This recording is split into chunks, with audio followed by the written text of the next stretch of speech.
లూకాసు వార్త 24 అధ్యాయం 1 వచనం నుండి.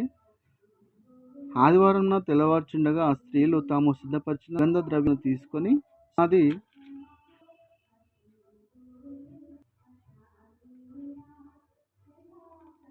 సమాధి యొద్దకు వచ్చి సమాధి ముందర ఉండిన రాయి దొర్లింపబడి ఉండుట చూచి లోపు వెళ్ళిరి గాని ప్రభు అయిన యేసు దేహము వారికి కనబడలేదు. ఇందును గూర్చి వారికి తోచకయుండగా ప్రకాశమానమున వస్త్రము ధరించిన ఇద్దరు మనుషులు వారి యొద్ద నిలువ. వారు భయపడి ముఖములను నేలమోపి ఉండగా, వీరు సజీవుడైన వానిని మీరెందుకు మృతులలో వెతుకుచున్నారు?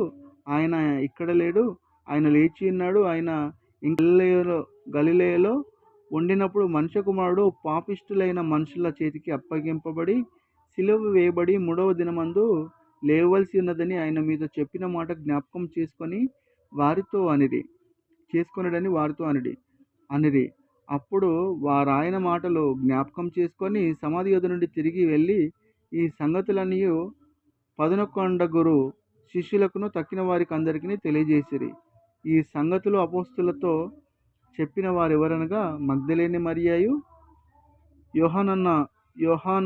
యోహానయు, యాకోబు తల్లి అయిన మరియయు, వారితో కూడా ఉన్న ఇతర స్త్రీలను. అయితే వారి మాటలు వీరి దృష్టికి వెర్రి మాటలుగా కనబడిన గనుక వీరు వారి మాటలు నమ్మలేదు. అయితే పేతురు లేచి సమాధి యొద్దకు పరిగెత్తుకొని పోయి వంగి చూడగా నారబట్టలు మాత్రము విడిగా కనబడెను. అతడు జరిగిన దానిని గూర్చి ఆశ్చర్యపడుచు ఇంటికి వెళ్ళెను. ఇదిగో, ఆ దినమందే వారిలో ఇద్దరు యెరూషలేమునకు ఆమడ దూరముననున్న ఎమ్మాయియు అను ఒక గ్రామమునకు వెళ్ళుచు జరిగిన ఈ సంగతులన్నిటిని గూర్చి ఒకరితోనొకరు సంభాషించుచుండిరి. వారు సంభాషించుచు ఆలోచించుకొనుచుండగా యేసు తానే దగ్గరకు వచ్చి వారితో కూడా నడిచెను. అయితే వారు ఆయనను గుర్తుపట్టలేకుండా వారి కన్నులు మూయబడెను. ఆయన మీరు నడుచుచు ఒకరితోనొకరు చెప్పుకొనుచున్న ఈ మాటలేమని అడగగా వారు దుఃఖముక్కులై నిలిచిరి. వారిలో క్లెయోప అనువాడు యెరూషలేములో బస చేయుచుండి ఈ దినములలో అక్కడ జరిగిన సంగతులు నీ ఒక్కడివే ఎరుగవా అని ఆయనను అడిగాను.